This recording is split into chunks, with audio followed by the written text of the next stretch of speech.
మనము ఒక వ్యవస్థ చిన్నాభిన్నమవుతున్నప్పుడు మొదట్లో అంటే ప్రతి వ్యవస్థలో గూడా, ప్రతి మనిషిలో గూడా పాజిటివ్, నెగెటివ్స్ 2 ఉంటాయి.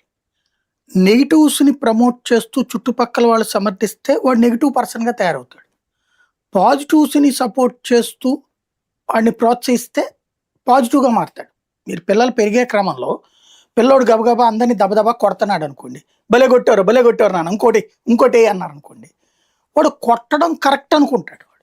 ఎంకరేజ్ చేయను. ఆ తర్వాత ఆడు రౌడీ ఎదవలాగా తయారవుతాడు. అలా కాకుండా అలా కొడతన్నప్పుడు తప్పు పిల్లోడివి నువ్వు అట్లా కొట్టకూడదు. ముద్దు పెట్టు చేతనైతే.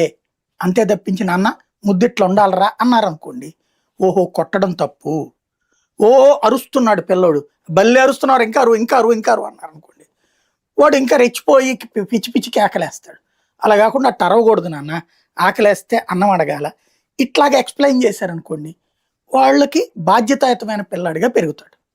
ఏదైనా సరే మనం పెంచే క్రమం. అది మనం చేస్తున్నప్పుడు సంతోషం కొద్దీ రెచ్చగొట్టుకున్నాం అనుకోండి మారిపోతుంది. ఇప్పుడు విచిత్రమైనటువంటి పరిస్థితి మీరు చూడండి. 2014, 19లో చంద్రబాబు గారు అధికారంలో ఉన్నప్పుడు ముద్రగడ పద్మనాభం యాజిటేషన్ చేశాడు. తుని రైలు దహనం జరిగింది. ఎవరు రెచ్చగొట్టారు వాళ్ళని ఆ రోజున?